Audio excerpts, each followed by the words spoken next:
¿Te has preguntado alguna vez cómo era la Tierra antes del mayor desastre natural jamás registrado por la humanidad?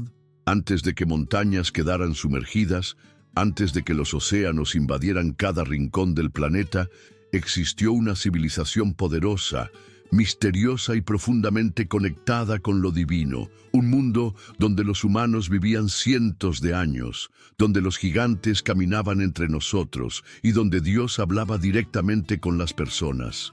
Pero también fue un mundo que terminó en ruinas, por decisión del mismo Creador. Este video es una invitación a retroceder en el tiempo, más allá de los límites de la historia escrita, para explorar cómo era la vida antes del diluvio. ¿Cómo era el clima? ¿La moralidad? ¿La espiritualidad? ¿Qué tipo de tecnología existía? ¿Qué causó el colapso total de aquella civilización? A través de relatos bíblicos, teorías históricas y enigmas científicos, desentrañaremos un pasado que, aunque olvidado por muchos, tiene implicaciones sorprendentes para nuestro presente. Pero este no será un viaje académico, seco o sin alma. Aquí encontrarás una historia poderosa, llena de emoción, advertencia y esperanza.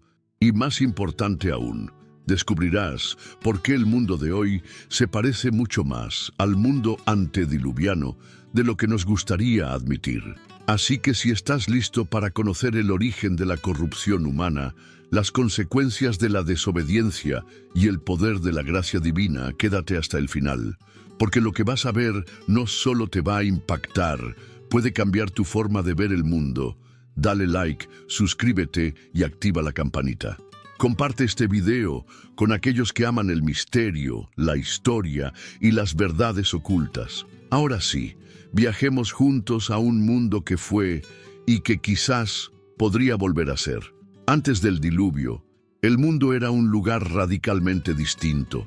No solo en términos morales o espirituales, sino también en su clima, geografía, fisiología humana y relaciones sociales. Para entender por qué Dios decidió destruirlo todo, primero debemos comprender qué tipo de civilización existía y por qué, a pesar de sus aparentes avances, estaba destinada a desaparecer. Imagina un planeta cubierto por una atmósfera más densa, con una capa de vapor de agua que rodeaba toda la Tierra. Esta cubierta, mencionada en teorías bíblicas y científicas, habría creado un efecto invernadero natural, temperaturas cálidas y estables en todo el planeta, alta humedad, ausencia de lluvias fuertes y una vida vegetal abundante. Los días eran largos, las estaciones apenas se diferenciaban y el ecosistema era perfecto para la vida. Este entorno favorecía no solo la salud física de los seres humanos, sino también su longevidad. Por eso, en esta era, los hombres vivían cientos de años. Este clima ideal iba de la mano con una geografía distinta. Según algunas teorías, solo existía un gran continente, una especie de supertierra llamada Pangea bíblica, rodeada de vastos océanos interiores. La vegetación cubría grandes extensiones y los recursos eran tan abundantes que la supervivencia no requería grandes conflictos por territorio o alimento. En un principio era una tierra fértil, generosa y sin escasez. Pero no era solo la naturaleza la que mostraba una realidad distinta. La sociedad antediluviana también tenía características muy singulares. La Biblia nos presenta a una humanidad que comenzaba a desarrollarse tecnológicamente. Los descendientes de Caín, por ejemplo, fueron pioneros en diversos campos: la construcción de ciudades, la música, la metalurgia y la ganadería nómada. Tubal-Caín, descendiente de Lamec, fue un maestro en el trabajo con bronce y hierro. Shubal, otro descendiente, es llamado el padre de todos los que tocan la lira y la flauta. Esto nos indica que no estamos hablando de sociedades primitivas, sino de una civilización compleja, creativa y estructurada. Además, se destaca un modelo de organización familiar y social distinto. Los hombres vivían con sus múltiples esposas, lo cual era común en algunas ramas de la humanidad, especialmente entre los descendientes de Caín. Este modelo, aunque ofrecía crecimiento demográfico rápido, también promovía desigualdades, abusos y conflictos internos. Las ciudades crecían, pero también lo hacía la violencia. La tierra, aunque bella y fértil, comenzaba a llenarse de maldad. Un aspecto clave del mundo antediluviano era su fuerte dimensión espiritual. Dios tenía una relación directa y abierta con algunos hombres. Era un tiempo en que las revelaciones divinas no estaban mediadas por textos, religiones institucionalizadas o templos. Adán, por ejemplo, caminaba con Dios. Lo mismo se dice de Enoc y más tarde de Noé. Sin embargo, esta conexión espiritual no impidió la decadencia. Con el paso de las generaciones, la humanidad comenzó a alejarse del Creador, buscando sus propios caminos. Y fue precisamente ese alejamiento lo que provocó el colapso. Aunque el mundo antediluviano tenía tecnología, organización social y belleza natural, carecía de algo esencial: obediencia a Dios. La corrupción moral, la idolatría, la inmoralidad sexual y la violencia se volvieron tan frecuentes que la tierra llegó a un punto sin retorno. Y así, en este escenario aparentemente perfecto, comenzó a gestarse la mayor tragedia de la historia humana. Uno de los aspectos más fascinantes del mundo antediluviano es la extraordinaria longevidad de sus habitantes. Los primeros capítulos del Génesis relatan vidas que superan cualquier expectativa moderna. Adán vivió 930 años, Set 912, Enos 905, Matusalén 969 y Noé 950. Estos números no son meras curiosidades, sino pistas cruciales sobre el ambiente y la condición humana antes del diluvio. ¿Cómo era posible vivir tanto tiempo? La Biblia no explica en detalle las razones, pero muchos estudiosos y teólogos han propuesto diversas teorías. La más aceptada sugiere que el entorno de la Tierra antes del diluvio era más favorable a la vida. La ya mencionada capa de vapor que cubría el planeta habría bloqueado una buena parte de la radiación solar dañina, especialmente los rayos ultravioleta, responsables de muchos procesos de envejecimiento y mutaciones celulares. Además, el clima cálido y constante, sumado a una atmósfera rica en oxígeno, podría haber generado condiciones fisiológicas más saludables. A esto se suma la idea de una genética humana más pura. En esos tiempos primitivos, la humanidad aún estaba cerca de su creación original.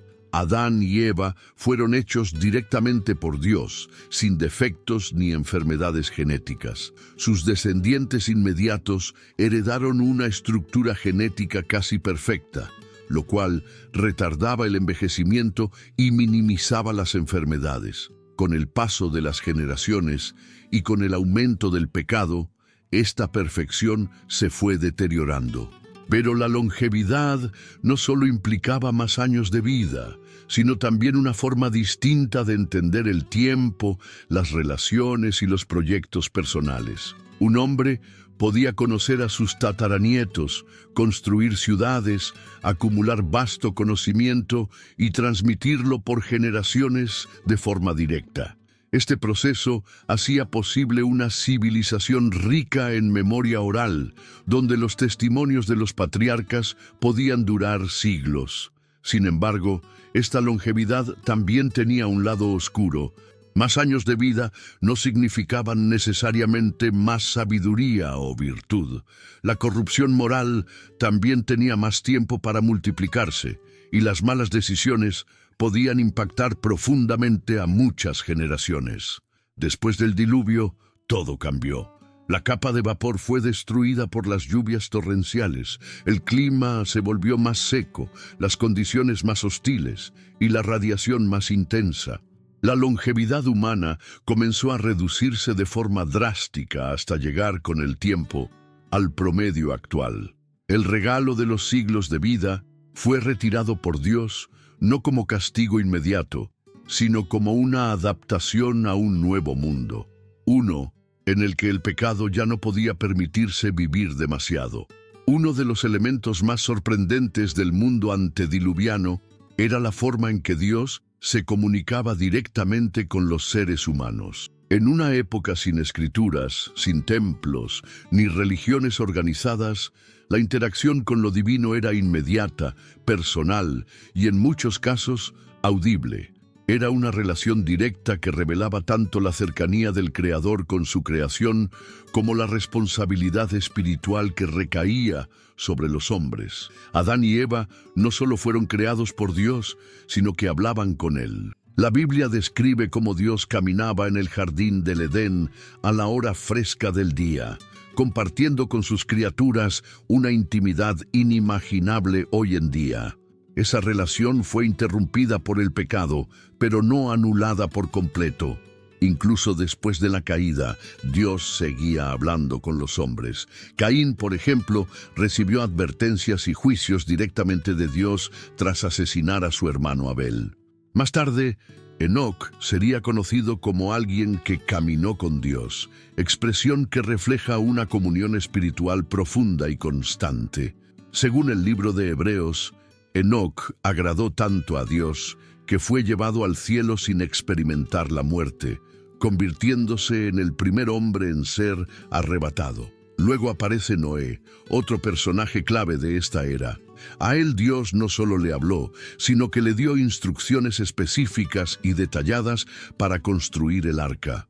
Lo eligió para preservar la vida humana y animal del juicio venidero, reconociendo en él a un hombre justo entre una generación corrompida. Este tipo de relación directa con lo divino nos revela una humanidad que aún podía oír a Dios claramente. Pero también plantea una gran paradoja. ¿Cómo es posible que, con semejante acceso a la voz del Creador, la mayoría haya optado por ignorarlo? La respuesta apunta a una verdad inquietante. El pecado no depende de la ignorancia, sino de la voluntad. Escuchar a Dios no es suficiente. Obedecerlo es lo que marca la diferencia. La comunicación directa entre Dios y el hombre servía tanto para dar instrucciones como para emitir advertencias, promesas y juicios. También demostraba que Dios no era una fuerza impersonal o distante, sino un ser relacional, comprometido con su creación, que deseaba guiarla por caminos de justicia. Sin embargo, cuando esa voz era despreciada, el juicio se volvía inevitable. Y así, mientras unos pocos caminaban con Dios, la mayoría comenzaba a seguir sus propios deseos, preparando el escenario para un deterioro espiritual sin precedentes. Entre los pasajes más misteriosos y debatidos de la Biblia se encuentra el relato de los hijos de Dios y las hijas de los hombres, cuya unión dio lugar a una raza temida y enigmática, los Nefilim. Este episodio, registrado en Génesis 6, ha generado múltiples interpretaciones, especulación teológica y hasta inspiración para la cultura popular. Sin embargo, detrás del enigma se esconde una verdad fundamental. Esta mezcla prohibida marcó un punto de inflexión en la historia de la humanidad, acelerando su corrupción y precipitando el juicio divino. El texto dice que los hijos de Dios vieron que las hijas de los hombres eran hermosas y tomaron para sí mujeres, eligiendo entre todas. Como resultado, nacieron gigantes, los Nefilim, hombres de renombre, conocidos por su fuerza y violencia. Pero ¿quiénes eran exactamente estos hijos de Dios? Una de las interpretaciones más antiguas y difundidas sostiene que eran ángeles caídos, seres celestiales que, rebelándose contra Dios, descendieron a la tierra para unirse con mujeres humanas. Esta teoría se refuerza con libros apócrifos como el de Enoc, que relata cómo un grupo de 200 ángeles liderados por Semiasa descendió al monte Hermón, hizo un pacto y tomó esposas humanas. A sus hijos híbridos se les atribuyen poderes sobrenaturales, gran estatura y una maldad sin freno. Otra interpretación, más simbólica, afirma que los hijos de Dios eran descendientes piadosos de Set, el hijo de Adán, y las hijas de los hombres eran descendientes de Caín. En esta versión, la mezcla representa una unión entre la fidelidad y la rebeldía, entre el pueblo de Dios y el mundo corrupto. Aunque menos sensacionalista, esta visión también resalta el abandono de los principios espirituales por parte de quienes debían preservarlos. Independientemente de la interpretación, el resultado fue el mismo: una generación de seres poderosos y violentos que llenaron la tierra de maldad. Los Nefilim, con su arrogancia y crueldad, se convirtieron en símbolos de un mundo fuera de control. Su existencia fue tan grave ante los ojos de Dios que motivó una declaración contundente: no contenderá mi espíritu con el hombre para siempre. Esta degeneración espiritual no fue solo un problema de comportamiento, representó una invasión del orden divino, una transgresión que contaminó la esencia misma de la humanidad. Los límites entre el cielo y la tierra, entre lo humano y lo angelical, fueron violados, y Dios, en su justicia, no podía permitir que esa distorsión continuara. La presencia de los Nefilim es, por tanto, una advertencia. Cuando se cruza el límite de lo sagrado, las consecuencias son irreversibles. Y aunque muchos se burlaban, ignoraban o incluso adoraban a estos seres, Dios observaba. En lugar de asombrarse por sus proezas, el Creador vio un mundo contaminado hasta el alma. Este momento marca el principio del fin para el mundo antediluviano. Ya no se trataba solo de una humanidad pecadora, sino de una humanidad transformada, distorsionada en su esencia. El juicio no tardaría en llegar, y su magnitud sería proporcional al nivel de corrupción alcanzado. Para comprender por qué el mal se extendió con tanta fuerza en el mundo antediluviano, debemos retroceder aún más en el tiempo, antes incluso de la creación de la tierra, al origen del conflicto espiritual que marcó todo el universo. Este conflicto comenzó con una figura resplandeciente: Lucifer, el ángel más glorioso creado por Dios. Lucifer, cuyo nombre significa portador de luz o estrella de la mañana, fue designado como querubín protector. Según el libro de Ezequiel, era perfecto en belleza, sabiduría y poder. Tenía acceso al trono de Dios y estaba cubierto de piedras preciosas, símbolo de honor y cercanía divina. Sin embargo, su gloria se convirtió en su ruina. Su corazón se llenó de orgullo. El profeta Isaías describe su caída con palabras impactantes: tú que decías en tu corazón, subiré al cielo, levantaré mi trono por encima de las estrellas de Dios, seré semejante al Altísimo. Este deseo de igualdad con Dios no fue solo una ambición personal, fue una rebelión total contra la autoridad divina. Lucifer no cayó solo. Convenció a un tercio de los ángeles a unirse a su causa. Juntos desafiaron a Dios en una batalla celestial. Pero en esta confrontación no hubo espacio para negociación. Dios, soberano absoluto, expulsó a Lucifer y a sus seguidores del cielo. Desde entonces, Lucifer se convirtió en Satanás, el adversario, y los ángeles rebeldes pasaron a ser demonios. Esta rebelión no quedó confinada al ámbito espiritual. Cuando Dios creó la tierra y colocó en ella al hombre y a la mujer, hechos a su imagen y semejanza, Satanás vio una oportunidad para vengarse. Si no podía destronar a Dios, intentaría corromper su creación más amada. Fue entonces cuando el conflicto celestial se trasladó al plano humano.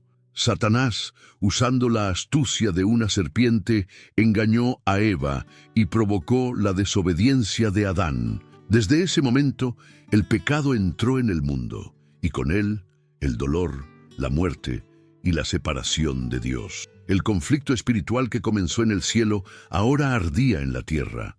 No era una guerra física, sino una batalla moral, espiritual y existencial. Dos reinos en oposición, El reino de Dios, basado en la verdad, la justicia y el amor. Y el reino de las tinieblas, guiado por la mentira, la rebelión y la destrucción. Este trasfondo explica por qué el mundo antediluviano no solo fue una sociedad decadente, sino un campo de batalla espiritual donde las fuerzas del mal operaban activamente. Y Dios, aunque paciente, no permitiría que esa situación perdurara para siempre. La historia de la humanidad no puede comprenderse sin el momento decisivo del pecado original. Fue en ese instante, en un jardín perfecto y armonioso, donde la humanidad eligió rebelarse contra Dios. Y aunque la escena parece sencilla, una conversación, un fruto prohibido, una decisión, sus consecuencias cambiaron para siempre el destino de la tierra y de toda su creación. Adán y Eva vivían en comunión con Dios. Tenían libertad plena, propósito y acceso directo a su Creador. Solo una restricción les fue impuesta: no comer del árbol del conocimiento del bien y del mal. No se trataba solo de un árbol, sino de un símbolo de obediencia, de confianza en la soberanía divina. Satanás, disfrazado en la forma de una serpiente, utilizó su estrategia favorita, la duda. Sembró sospecha en el corazón de Eva al preguntarle: ¿con qué Dios os ha dicho? Luego ofreció una alternativa seductora: seréis como Dios, conocedores del bien y del mal. La promesa de independencia, de poder, de autoafirmación fue irresistible. Eva comió, Adán también.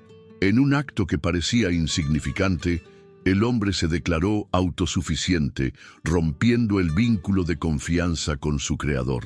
En ese momento, el pecado entró al mundo, la inocencia se perdió, el temor y la culpa surgieron por primera vez, el cuerpo sintió vergüenza, el alma experimentó separación, y la creación entera comenzó a deteriorarse. Las consecuencias no se hicieron esperar. Dios confrontó a Adán y a Eva, y aunque mostró misericordia al no destruirlos de inmediato, los expulsó del Edén. Ya no podrían disfrutar del paraíso ni del acceso directo a la presencia divina.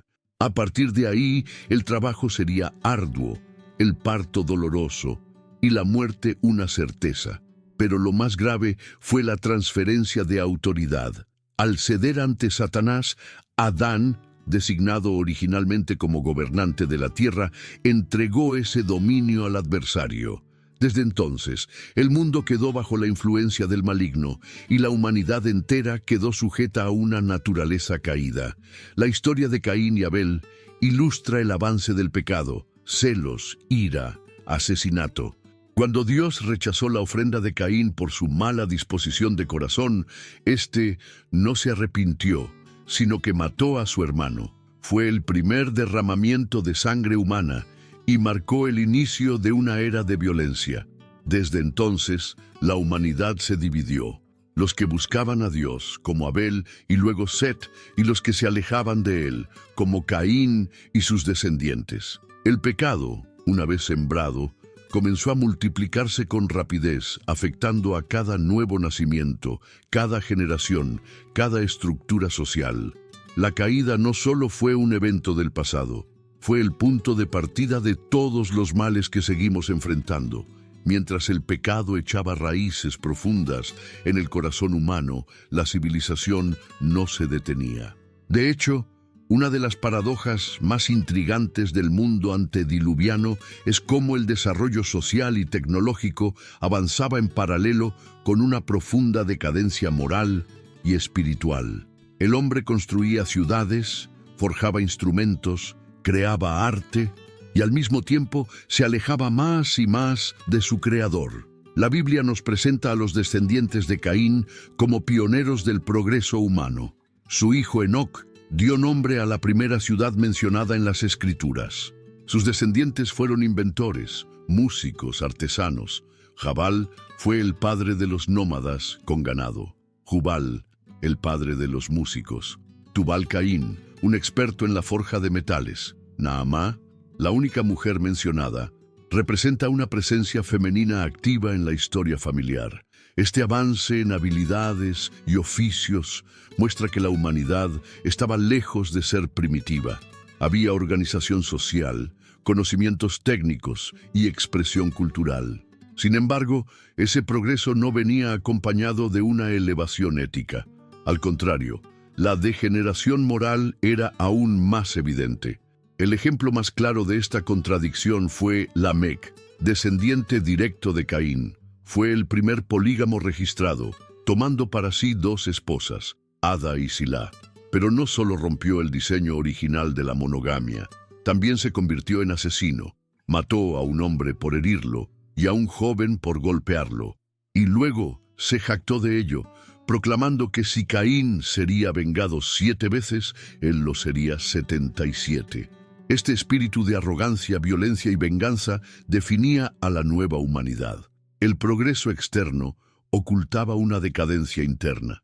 La idolatría, la sensualidad descontrolada, la opresión y el egoísmo se normalizaron. La sociedad, en vez de buscar a Dios, buscaba su propia gloria. En contraste, los descendientes de Set, otro hijo de Adán, representan una línea de fidelidad. De ellos nacerían hombres como Enoc y eventualmente Noé. Estos mantuvieron viva la llama de la fe en medio de la oscuridad, pero eran minoría. La mayoría prefería seguir el camino amplio y destructivo de la autosuficiencia y el placer. Este patrón es inquietantemente familiar, una civilización avanzada pero vacía de propósito. Un mundo lleno de obras humanas, pero cada vez más distante de lo divino. Y tal como ocurrió entonces, también hoy la historia nos advierte: el progreso sin principios es una pendiente peligrosa. Así se gestaba un mundo que parecía florecer, pero estaba a punto de colapsar. En medio de una humanidad cada vez más corrupta y violenta, hubo quienes decidieron nadar contra la corriente. Una línea de hombres que no se dejó seducir por el poder, la venganza ni la autosuficiencia. Esta fue la descendencia de Set, el hijo que Adán y Eva tuvieron después del asesinato de Abel. A través de él se preservó una línea espiritual que se mantuvo fiel a Dios en tiempos de oscuridad. Uno de los personajes más destacados de esta genealogía es Enoc. Su historia, aunque breve en palabras, es profunda en significado. La Biblia dice que Enoc caminó con Dios y desapareció porque Dios se lo llevó. Este hombre vivió 365 años, una edad baja para su época, y no experimentó la muerte. Fue llevado por Dios debido a su testimonio de fe. Enoc representa un modelo de vida devocional en tiempos caóticos. No solo vivió justo en medio de una generación perversa, sino que además profetizó acerca del juicio venidero. Su vida y mensaje contrastaban fuertemente con la violencia y el desenfreno de sus contemporáneos. Hebreos 11 lo menciona como alguien que agradó a Dios por su fe. Esta línea de los fieles continuaría a través de Matusalén, Lamec y finalmente Noé. Todos ellos mantenían viva la esperanza de una humanidad reconciliada con su Creador. No eran perfectos, pero sí distintos. Mientras el mundo edificaba ciudades y altares a sí mismo, ellos edificaban altares a Dios. La existencia de esta minoría fiel es clave para entender la misericordia divina. Aunque el mundo merecía juicio, Dios no lo ejecutó sin antes advertir, llamar al arrepentimiento y preservar un remanente justo. Enoc y su linaje eran esa voz en el desierto, ese recordatorio constante de que aún era posible volver al Creador. Así, en la genealogía olvidada por muchos, se escondía la línea de la esperanza. A pesar del testimonio fiel de Enoc y de la persistencia de una pequeña minoría devota, la situación del mundo antediluviano se volvió insostenible. La maldad ya no era un problema aislado o una anomalía. Se había convertido en el estado general de la humanidad. Y entonces Dios, quien había mostrado paciencia por siglos, decidió intervenir. El relato bíblico de Génesis 6 es contundente. Vio Jehová que la maldad de los hombres era mucha en la tierra, y que todo designio de los pensamientos del corazón de ellos era de continuo solamente el mal. Esta frase no deja espacio para ambigüedades. No era un mal ocasional, era una corrupción constante, universal, profundamente arraigada. La tierra que había sido creada para la vida estaba ahora llena de violencia. La injusticia era norma. Las familias se destruían desde dentro. Las ciudades eran centros de egoísmo, idolatría y brutalidad. Todo lo que Dios había llamado bueno en la creación ahora estaba distorsionado. Y lo peor, el corazón del hombre ya no buscaba a Dios. El texto bíblico utiliza una expresión que impacta: y se arrepintió Jehová de haber hecho al hombre en la tierra, y le dolió en su corazón. No se trata de un arrepentimiento humano, sino de una profunda tristeza divina ante la rebelión de su creación. Dios no cometió un error al crear al hombre, pero el libre albedrío mal usado trajo consecuencias devastadoras. Entonces, Dios pronunció su decreto: raeré de sobre la faz de la tierra a los hombres que he creado. Este juicio no era una reacción impulsiva, sino una decisión justa. La corrupción era tal que la única forma de preservar lo bueno era reiniciar. No solo los hombres serían destruidos, sino también los animales, aves y todo ser que respiraba. La creación entera sería afectada por el juicio del Creador. Y sin embargo, en medio de esta declaración oscura, aparece una frase que cambia todo. Pero Noé halló gracia ante los ojos de Jehová. Un solo hombre, una vida justa, una familia que, aunque rodeada por la maldad, se mantenía íntegra. Esa fue la chispa de esperanza que impidió que la humanidad desapareciera por completo. El juicio venía, pero también lo hacía la posibilidad de un nuevo comienzo.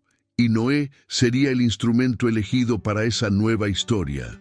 Cuando Dios decidió ejecutar su juicio sobre la tierra, no lo hizo sin ofrecer una vía de salvación. Esa oportunidad vino a través de un hombre, Noé. La Biblia lo describe como varón justo, perfecto en sus generaciones. Con Dios caminó Noé. En un mundo dominado por el caos, su vida fue una anomalía, una señal de que aún era posible vivir de acuerdo con la voluntad divina. A Noé se le encomendó una misión monumental: construir un arca. No un barco simbólico o espiritual, sino una embarcación real, gigantesca, capaz de albergar a su familia y una representación de todos los animales. El mandato de Dios incluía instrucciones precisas: 300 codos de largo, 50 de ancho y 30 de alto. Aproximadamente 135 metros de largo, 22 metros de ancho y 13 metros de alto. Con 3 pisos, compartimentos internos, una ventana superior y una sola puerta lateral, el arca era una obra de ingeniería sin precedentes. La construcción de esta estructura no fue tarea de días ni semanas.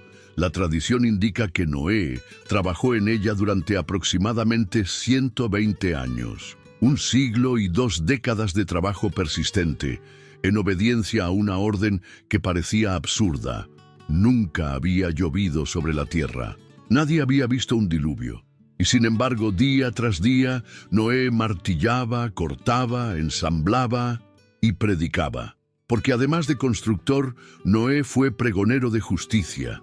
Advertía a sus contemporáneos sobre lo que vendría. Los llamaba al arrepentimiento. Ofrecía esperanza. Pero nadie lo escuchó. Su mensaje fue ridiculizado. Su obra vista como una locura.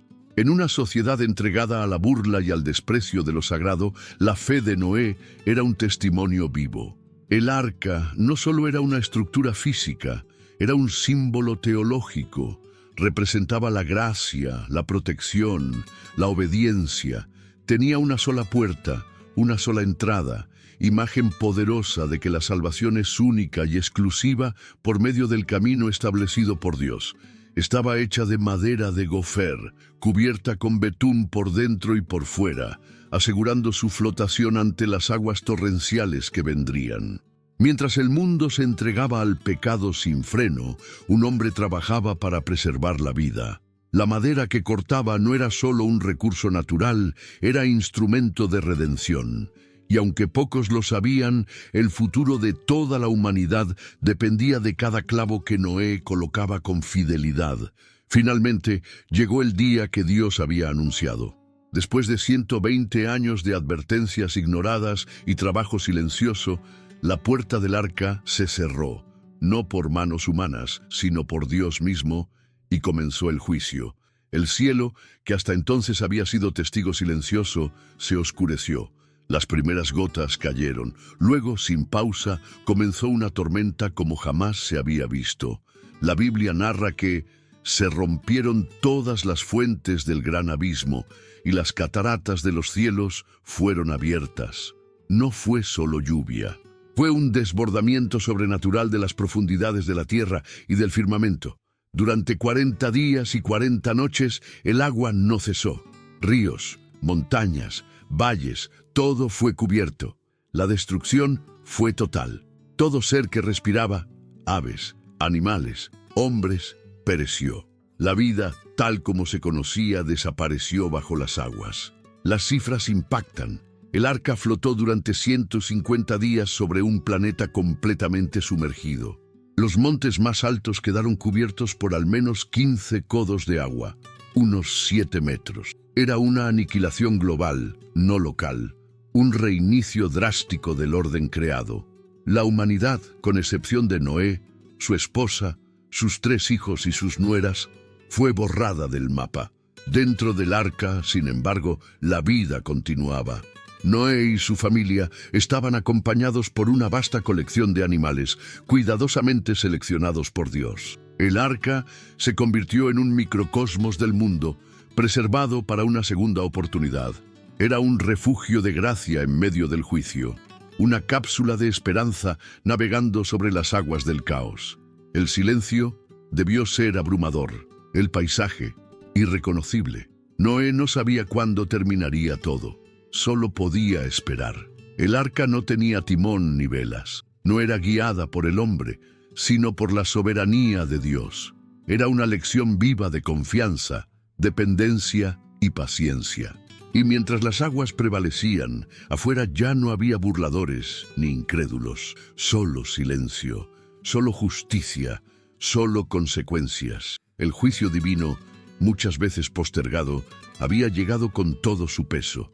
Pero incluso en medio de esta catástrofe, Dios no se olvidó de su promesa. Él había preservado una familia, había protegido la semilla de un nuevo comienzo. El diluvio no era solo un acto de destrucción, era también un acto de purificación, un reinicio. La pregunta no era si la tierra volvería a vivir, sino cómo y con quiénes lo haría. Después de meses de oscuridad, lluvias y espera silenciosa, las aguas comenzaron a retroceder. Dios recordó a Noé, como dice el relato, y sopló un viento sobre la tierra.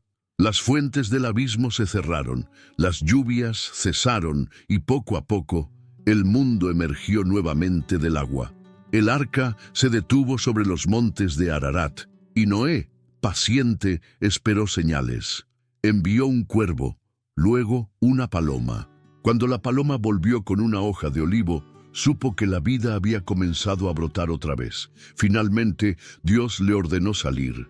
Fue entonces cuando, pisando tierra firme por primera vez tras casi un año, Noé hizo lo más importante. Levantó un altar. Ese altar fue más que un acto de gratitud. Fue una declaración. Noé reconocía que estaba vivo no por suerte ni por mérito, sino por gracia.